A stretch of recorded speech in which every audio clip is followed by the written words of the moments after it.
Assalamualaikum warahmatullahi wabarakatuh. Alhamdulillah nahmaduhu ta'ala wa nasta'inuhu wa nastaghfiruh wa na'udzu billahi min shururi anfusina wa min sayyiati a'malina. Man yahdihillahu fala mudilla lahu wa man yudlilhu fala hadiya lahu. Wa asyhadu an la ilaha illallah wahdahu la syarika lahu wa asyhadu anna Muhammadan 'abduhu wa rasuluhu sallallahu alaihi wa ala alihi wa ashabihi man tabi'um bi ihsan wa sallim tasliman mazida amma ba'd. Insyaallah taala kita lanjutkan pembahasan kita dari kitab Asrarus Shalah.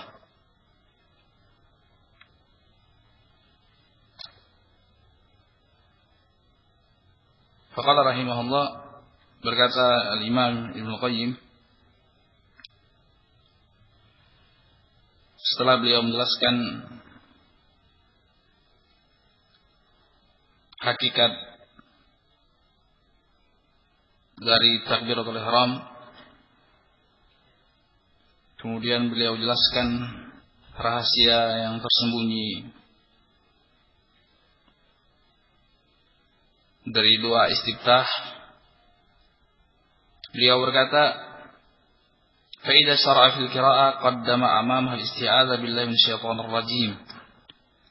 Kemudian Allah Subhanahu wa taala syariatkan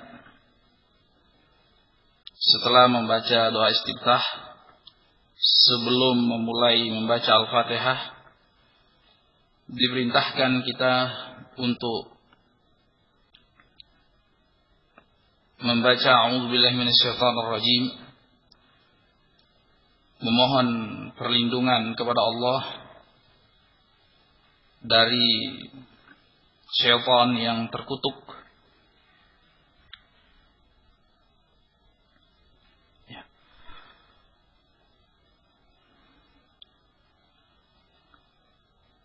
Kenapa demikian? Tidak lain dikarenakan bahwasanya syaitan itu gigih dan semangat sekali untuk memperdaya seorang hamba, menjauhkan seorang hamba daripada taufik dan hidayah Allah SWT, terkhusus keadaan seperti ini. Posisi yang paling afdal antara seorang hamba dengan Allah SWT, yang paling mendatangkan kemaslahatan dan kemanfaatan kepada seorang hamba di dunia dan akhirat, sehingga syaitan sangat semangat sekali, gigih sekali untuk menjauhkan seorang hamba dari kemaslahatan tersebut.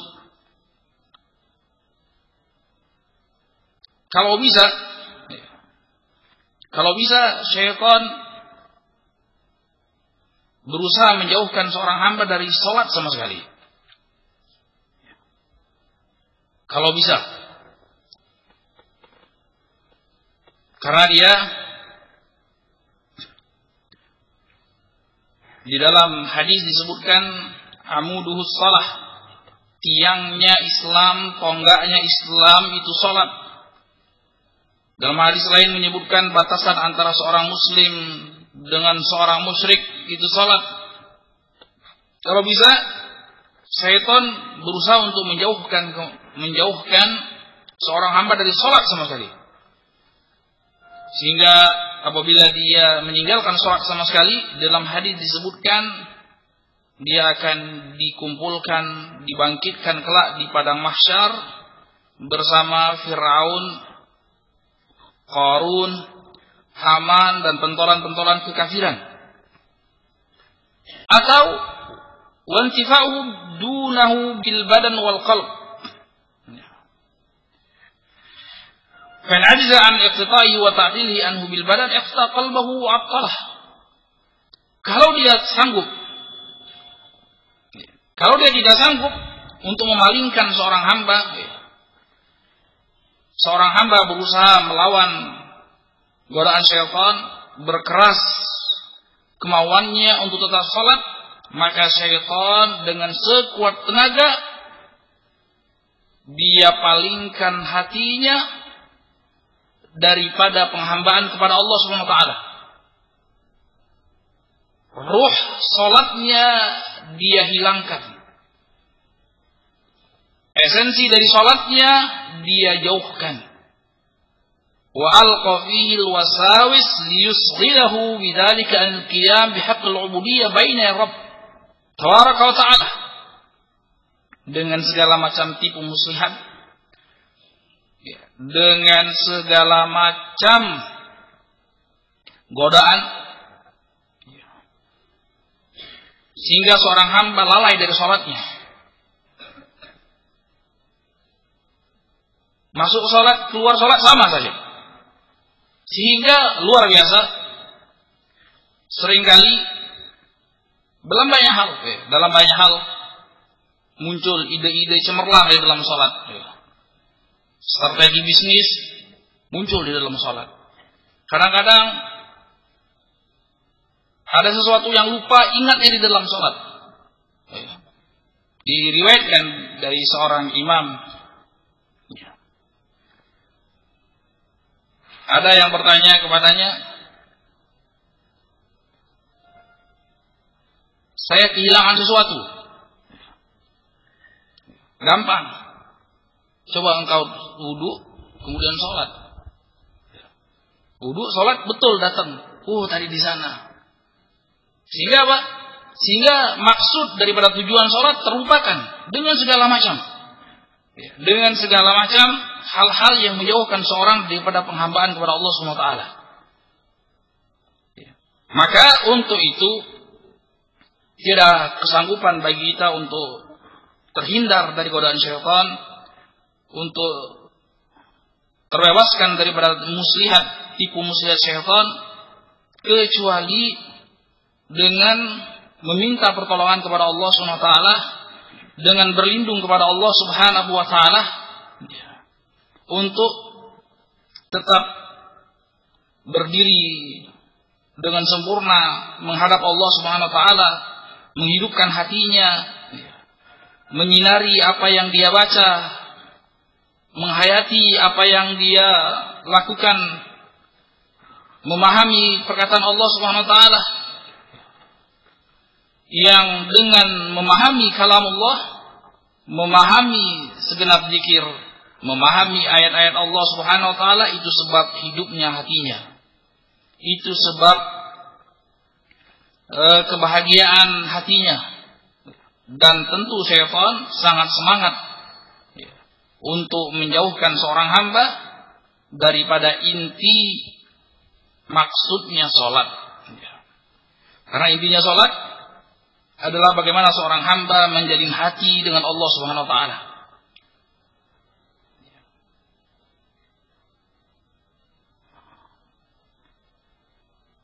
Walamma 'alima Allah Subhanahu wa taala hasad al-'adu lil 'abd wa tafarrughu lahu. Dan Allah Subhanahu wa taala tahu. Allah Subhanahu wa taala Maha tahu betapa dengkinya, betapa hasadnya, betapa irinya syaitan yang dia merupakan merupakan musuh terbesar seorang hamba untuk mengharap mendapatkan rahmat Allah Subhanahu wa taala di dunia dan akhirat, dan betapa syaitan seakan-akan tercipta hanya untuk bermusuhan dengan manusia, menjauhkan manusia daripada siratal mustaqim, daripada rahmat Allah SWT, sehingga dia betul-betul fokuskan. Jadi syaitan tidak ada kerjanya, tidak ada kesibukannya, tidak ada kiatnya, tidak ada visi dan misinya kecuali untuk menjauhkan manusia dari jalan yang lurus, untuk menyesatkan manusia dari jalan Allah Subhanahu wa taala. Dan Allah Subhanahu wa taala juga Maha tahu bahwasanya tidak ada kemampuan seorang hamba untuk menghadapi musuh yang seperti ini. Ya. Bagaimana tidak? 24 jam, 1 kali 24 jam, ini syaitan terus melakukan tipu daya, tipu muslihat agar seorang hamba jauh dari Allah SWT. Kemudian dalam keadaan innahu yarakum min haitsu la tarawnahum.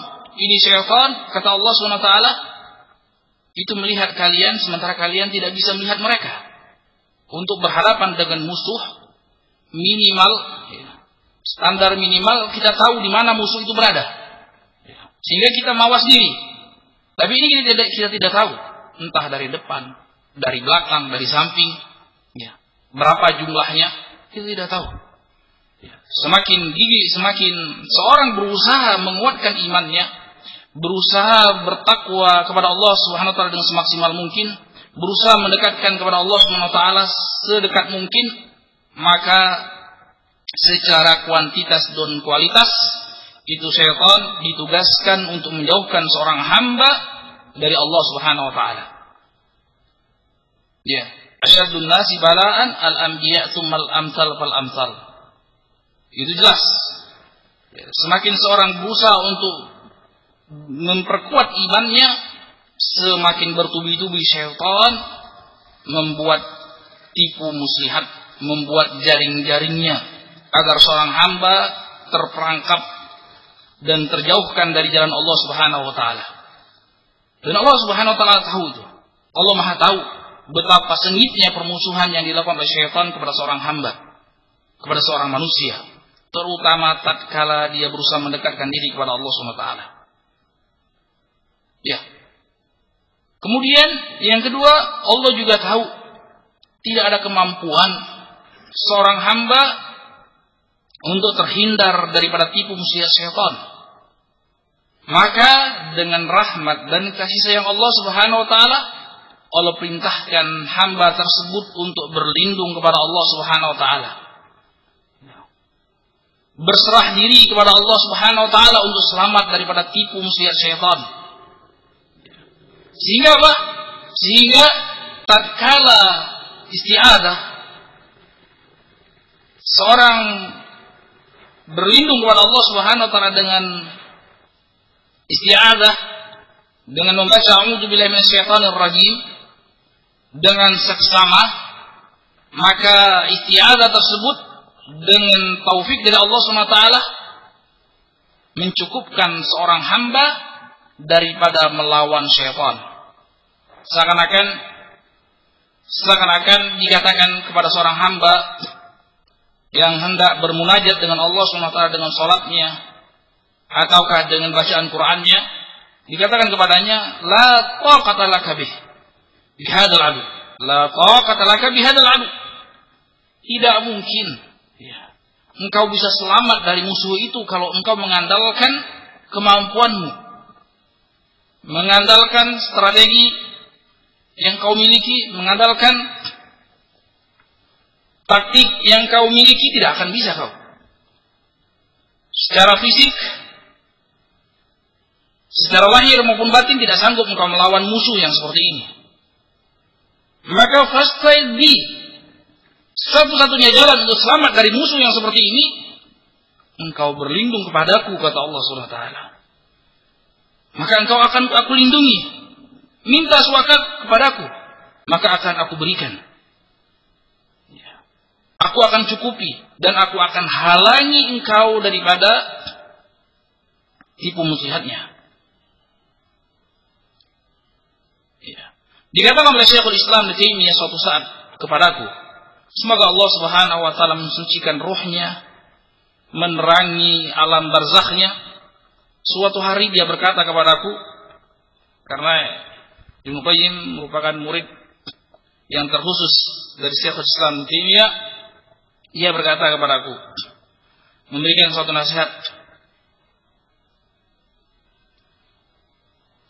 Idza hasha 'alaika kalbul ghanam fala tastaghil bi muharabatihi wa mudafa'atihi wa 'alaika bir-ra'i fastaghid bihi fa huwa yasrifu 'anka al-kalb wa yakfikahu.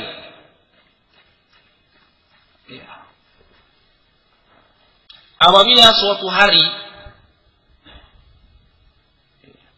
ada seekor anjing peliharaan yang galak berusaha untuk menyakitimu, pertama menggonggong, kemudian mendekat, kemudian siap-siap menerkam, kemudian menggigit. Kebetulan engkau tahu siapa tuannya. Jangan capek-capek engkau berusaha untuk melakukan perlawanan. Anjing 3, 4, 5 besar-besar, sekelas herder gitu. Satu dari depan, satu dari belakang, satu dari kiri kanan, ada lagi 2 lagi. Kurang cerdas kalau engkau setengah mati melakukan perlawanan terhadap anjing-anjing tersebut. Semestinya engkau panggil tuannya, minta tolong sama tuannya. Ini tolong anjing, jangan kurang ajar. Iya.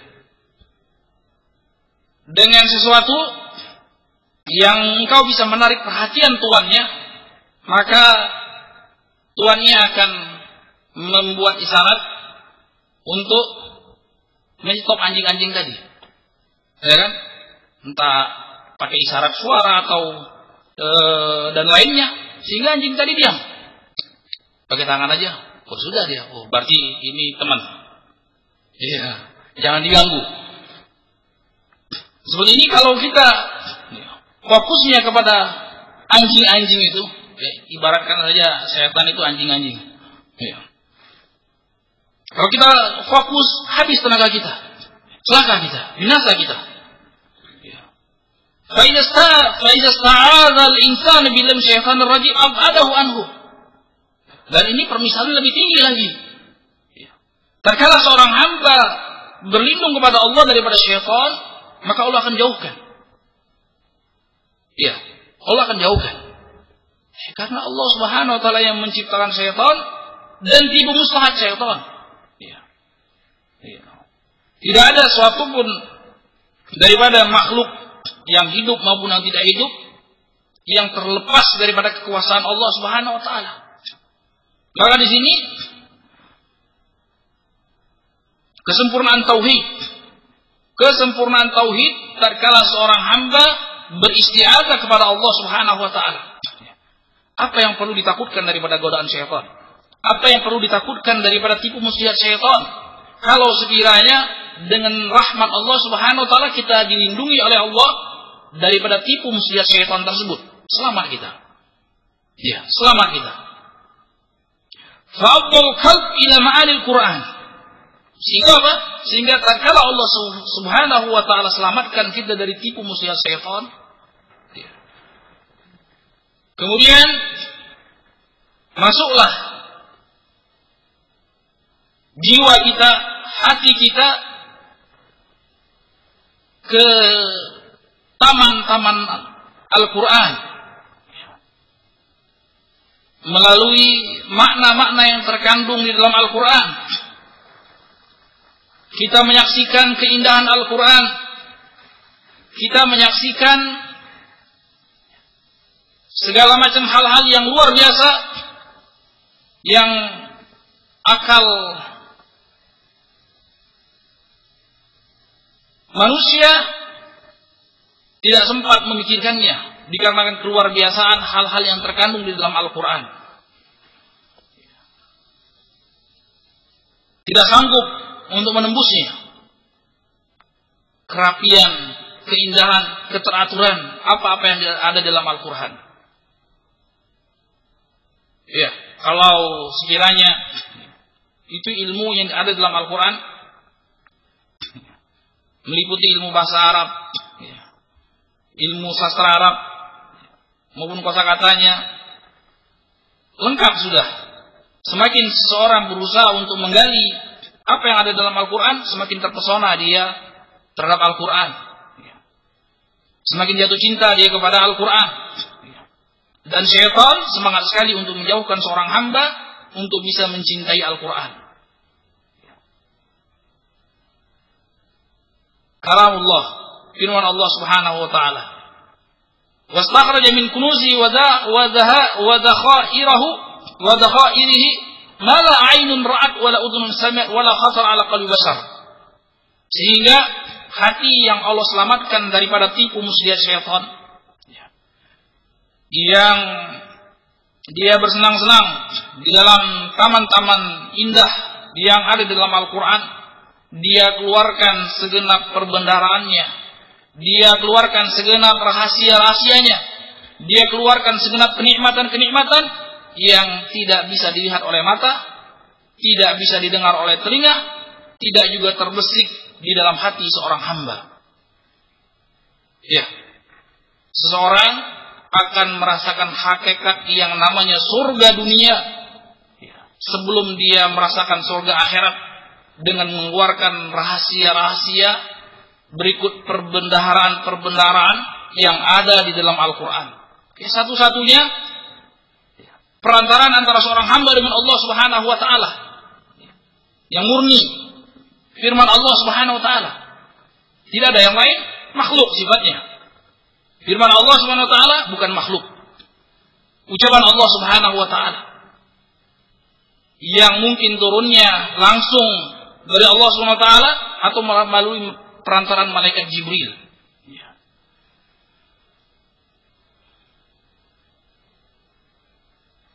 Wa kana al-ha'il bainahu wa bain dzalik, yang menghalangi seorang hamba untuk merasakan surga dunia yang hakiki, yang sesungguhnya, itu tatkala dia bermunajat dengan Allah Subhanahu wa taala, tatkala dia melepaskan segala isi hatinya kepada Allah Subhanahu wa taala.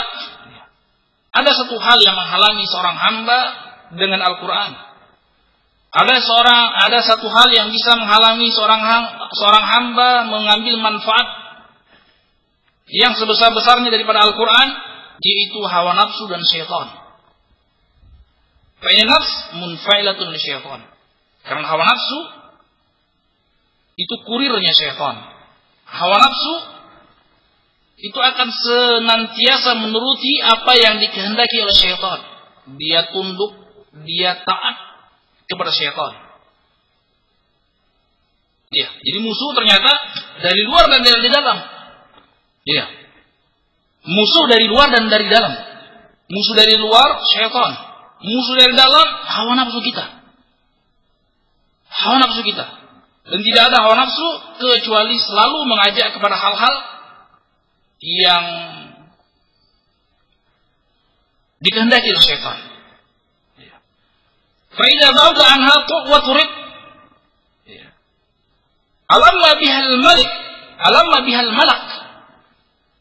Tatkala hawa nafsu ditundukkan, tatkala syaitan diusir dari hati kita, maka yang akan datang malaikat. Wa tsabbataha wa dzakkaraha bima fihi sa'adatuha wa najatuha. Sehingga malaikat akan mengokohkannya, membantu untuk mengokohkan iman seorang hamba. Selalu diingatkan akan hakikat kebahagiaan yang sesungguhnya, baik di dunia maupun di akhirat. Ya. Kita sendiri yang mengundang iblis ke dalam hati kita, sebagaimana kita sendiri yang mengundang malaikat ke dalam hati kita. Fa idza akhadha al-'abdu fi qira'atil Qur'an, dan tidak akan ketemu antara iblis dengan malaikat. Fa idza akhadha al-'abdu fi qira'atil Qur'an, dan tatkala seorang hamba membaca Al-Qur'an, dia sedang mengajak bicara Allah Subhanahu wa taala. Ibaratkan tatkala kita berdua-duaan membicarakan pembicaraan yang khusus antara kita berdua dengan seorang yang amat kita takuti dan kita segani, sekaligus kita cintai.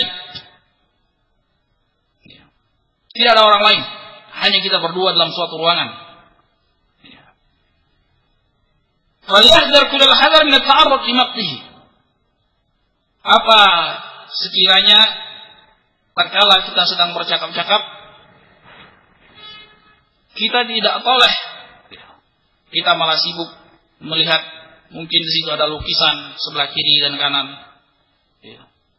atau di situ ada akuarium, kita lihat akuarium, padahal kita terus bicara. Yang seperti ini wajar tidak kalau sekiranya orang yang kita ajak bicara tadi akan tersinggung, akan marah. Berarti hakikatnya kita tidak takut kepada dia, kita tidak hargai dia, kita tidak cintai dia. Dan terkala seorang hamba berada di hadapan Allah Subhanahu wa taala, terkala seorang hamba membaca Al-Qur'an, dia sedang mengajak bicara Allah Subhanahu wa taala, bermunajat dengan Allah Subhanahu wa taala. Maka hati-hati untuk mengundang kemurkaan Allah Subhanahu wa taala. Tatkala kita mengajak bercakap-cakap Allah, berbicara dengan Allah Subhanahu wa taala, hati kita berpaling dari Allah Subhanahu wa taala. Kita belakangi, kita punggungin. Kita berpaling kepada yang lainnya. Ini sangat wajar kalau sekiranya membuat murka Allah Subhanahu wa taala. Wa yakunu bi manzilati rajulin qarrabahu malikun min mulukid dunya. Suatu saat coba kita bayangkan seseorang dipanggil secara khusus oleh seorang raja di raja daripada raja-raja dunia. Dipanggil, mungkin untuk sekarang di Indonesia dipanggil Pak SBY. Di ruang khusus 4 mata. Kemudian bercakap-cakap mulai Pak SBY ngajak bicara, kan? Kita malah lihat fotonya Megawati. Kita lihat fotonya Pak Harto. Kadang-kadang kita punggungin. Kira-kira apa reaksi Pak SBY?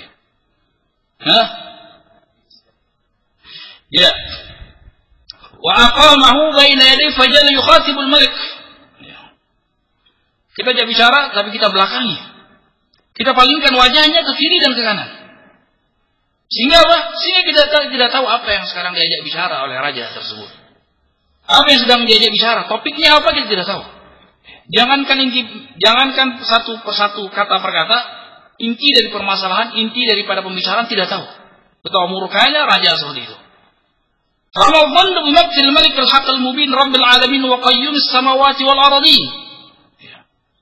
Tidakkah kita tahu, tatkala kita salat, tatkala kita membaca Al-Qur'an, kita sedang berhadapan dengan Allah Subhanahu wa taala, sang raja yang hak, yang berkuasa, yang menciptakan alam semesta, yang mengatur segala isinya. Fayambaghi bil musalli an yaqifa 'inda kulli ayatin min al-Fatihah. Ini maksud dan tujuan daripada kita berlindung kepada Allah Subhanahu wa taala daripada tipu muslihat syaitan. Sehingga apa? Sehingga kita betul-betul siap tatkala bermunajat dengan Allah Subhanahu wa taala. Kemudian setelah itu, fayambaghi bil musalli an yaqifa 'inda kulli ayatin min al-Fatihah waqfatan yasirah. Yantadhiru jawab rabbih lah. Wa kannahu yasma'uhu wa huwa yaqul hamadani 'abdi idza qala alhamdulillahi rabbil alamin. Kemudian setelah membaca a'udzubillahi minasyaitonir rajim, kita disyariatkan untuk membaca bismillahirrahmanirrahim.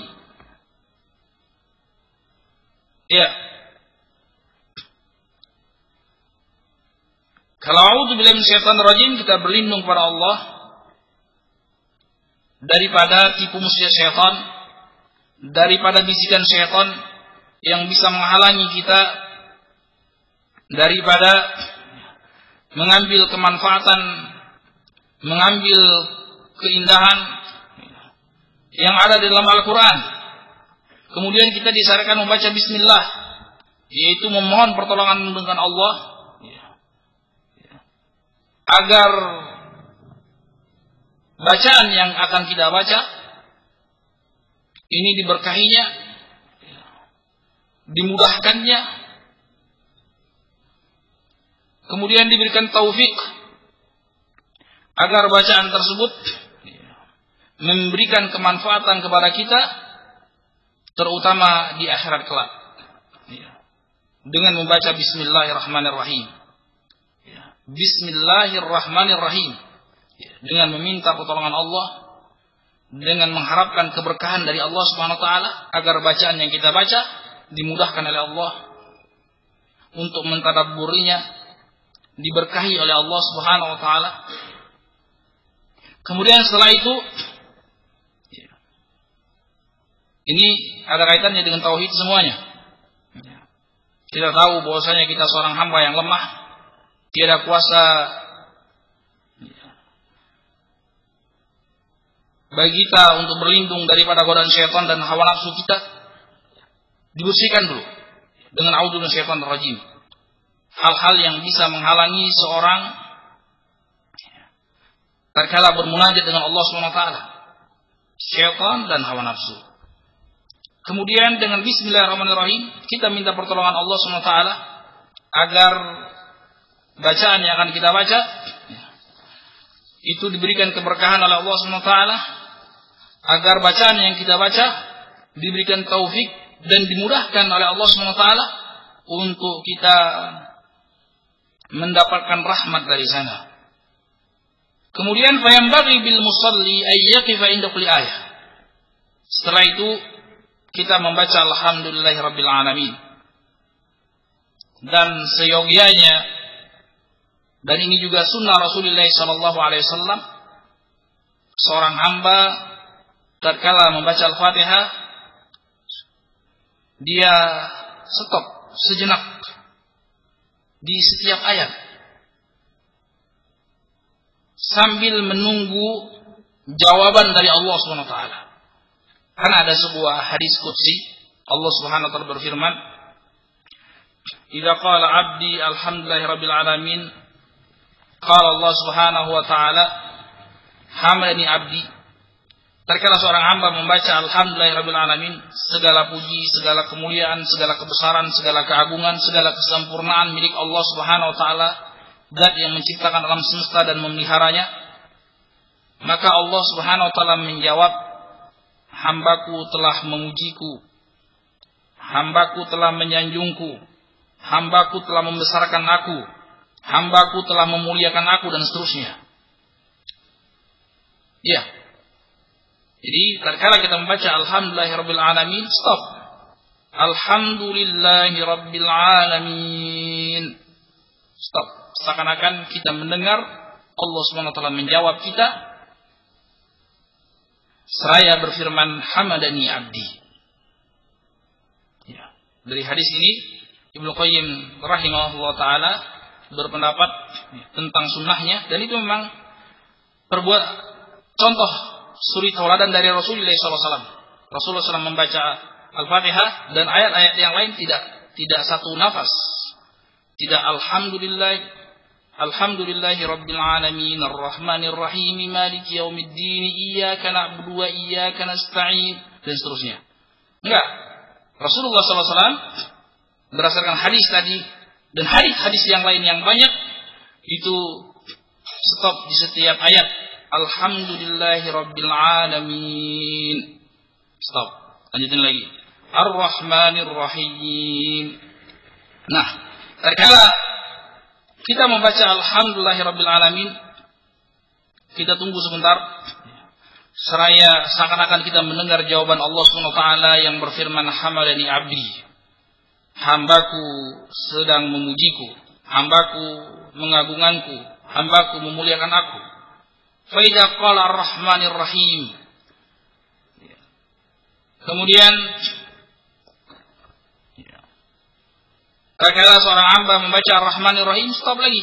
Tunggu sebentar mendengar firman Allah Subhanahu wa taala menjawab, asna alayya abdi. Yang Maha Pengasih lagi Maha Penyayang, yang Maha luas rahmat dan kasih sayangnya.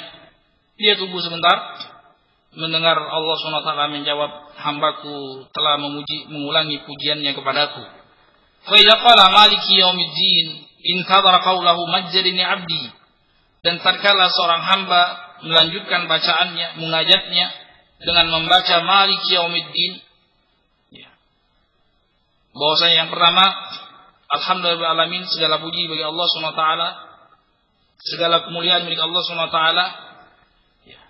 Dia Rabb yang menciptakan, yang mengatur, yang menguasai alam semesta, yang sekaligus Ar-Rahmanir Rahim, yang penuh rahmat dan kasih sayangnya. Maliki yaumiddin, yang menguasai hari pembalasan. Ya. Padahal Allah SWT juga menguasai sebelum hari pembalasan. Tapi Allah sebutkan bahwasanya Allah menguasai hari pembalasan di ayat yang ketiga ini. Ya. Dikarenakan kekuasaan Allah SWT betul-betul mutlak. Ya. Dalam banyak ayat Allah sebutkan tidak ada suatu pun di antara makhluk yang bisa angkat bicara ketika itu.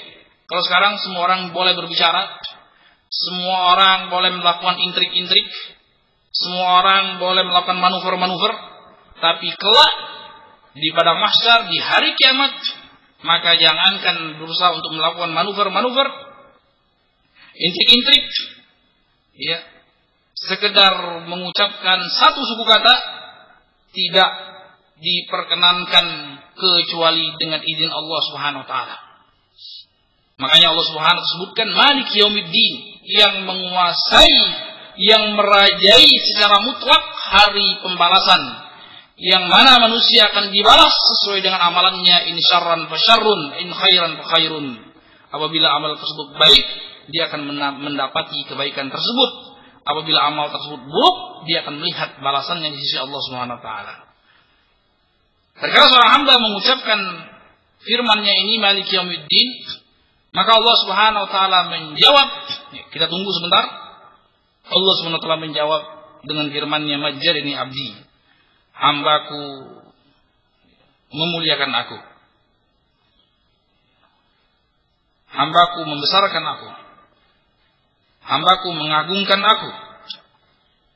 Fa idza qala iyyaka na'budu wa iyyaka nasta'in, dan tatkala seorang hamba membaca iyyaka na'budu wa iyyaka nasta'in, hanya kepada Engkau sajalah ya Allah kami menyembah, kami menyerahkan segenap peribadahan, wa iyyaka nasta'in, dan hanya kepada Engkau lah ya Allah kami memohon pertolongan. Maka kita tunggu firman Allah, hadza baini wa baina 'abdi. Ayat ini ayat yang tengah-tengah antara aku dan antara hambaku. Potongan yang pertama iyyaka na'budu, ini untuk Allah, dan iyyaka nasta'in, ini untuk hambanya. Iyyaka na'budu karena ibadah hanya untuk Allah SWT. Dan pertolongan, minta pertolongan itu khusus makhluk. Allah tidak butuh pertolongan. Allah tidak membutuhkan pertolongan. Yang butuh pertolongan murni adalah hambanya. Yang Allah Subhanahu wa taala ghani, Allah Subhanahu wa taala maha cukup, maha kaya. Hambanya yang maha kurang, yang penuh dengan kekurangan, yang penuh dengan keterbatasan, sehingga memerlukan yang namanya pertolongan. Antumul fuqara ila Allah wallahu al-ghaniyul hamid. Ya, wahai manusia, kalian sangat berketergantungan kepada Allah Subhanahu wa taala. Allah Subhanahu wa taala maha kaya lagi maha terpuji. Fa idza qala ihdinas siratal mustaqim ila akhirih intadhar qawlu hadza li abdi wa li abdi ma qala. Dalam riwayat wa li abdi ma sa'al. Terkala seorang hamba membaca ihdinas siratal mustaqim, ya Allah, berilah kami petunjuk, sekaligus berilah kami bimbingan untuk senantiasa berada di atas siratal mustaqim, jalan yang lurus, jalan yang orang-orang yang Engkau berikan nikmat kepadanya dan Engkau ridhoi, bukan jalan orang yang engkau murkai dan orang-orang yang tersesat. Dan tatkala seorang hamba membaca ini, maka Allah Subhanahu wa taala pun menjawab, hadza li abdi wa li abdi mas'al. Ya. Ini untuk hambaku dan apa yang diminta hambaku akan aku kabulkan. Ini doa yang paling mulia ini yang ada di Al-Fatihah. Intinya kehidupan seorang manusia, intinya diutusnya semua rasul yang terkandung dalam ayat per ayat di dalam surat Al-Fatihah. Intinya kehidupan di dunia dan akhirat. Ya. Wa man dhaqa ta'ma as-salah 'alima annahu la yaqumu maqam at-takbir wal fatihah wa ghairuhu maqamahuma. Barang siapa yang bisa merasakan esensinya salat, maka dia akan tahu. Barang siapa bisa merasakan intinya salat, barang siapa yang bisa merasakan nikmatnya salat, barang siapa yang bisa merasakan hakikatnya salat, barang siapa yang bisa mengetahui rahasia-rahasia salat, dia tahu. Tidak ada yang bisa menggantikan posisi takbir. Tidak ada yang bisa menggantikan posisi Allahu Akbar dengan misalnya Allahu Sami. Dengan misalnya Allah Subhanahu wa taala, Allahul Qayyum. Allah Al-Ghafur. Tidak, harus Allahu Akbar. Wal Fatihah. Tidak ada yang bisa menggantikan Al-Fatihah. Tidak bisa digantikan Al-Baqarah walaupun 2 juz lebih. Ya. Tidak bisa gabungan antara Al-Baqarah Ali Imran walaupun 5 juz. Hampir. Ya. Dan seterusnya.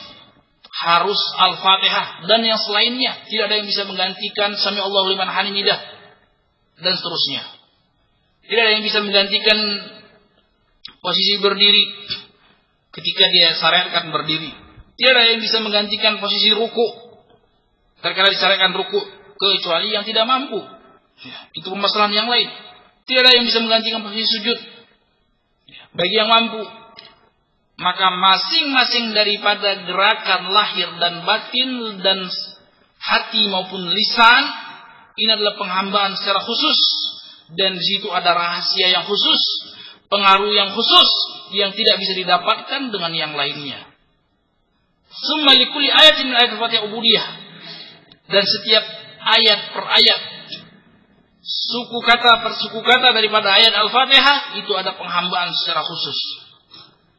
Ada rasa secara khusus. Rasa pada Alhamdulillah Rabbil Alamin beda dengan rasa Ar-Rahmanir Rahim. Keindahan di dalamnya beda. Masing-masing memiliki keindahan secara khusus. Masing-masing memiliki rahasia secara khusus. Masing-masing ada bentuk penghambaan secara khusus. Tidak didapati pada yang selainnya. Baik. InsyaAllah ta'ala kita subuhkan sampai di sini dulu. Mudah-mudahan Allah SWT memberikan taufik dan rahmatnya kepada kita. Sehingga kita bisa melakukan ibadah-ibadah yang ada dalam salat sesuai dengan yang dikehendaki dan dicintai serta diridhai oleh Allah Subhanahu wa taala. Wassallallahu ala nabiyyina Muhammad wa ala alihi wa ashabihi wasallam walhamdulillahi rabbil alamin. Subhanakallahumma bihamdika asyhadu an la ilaha illa anta astaghfiruka wa atubu ilaik. Assalamualaikum warahmatullahi wabarakatuh.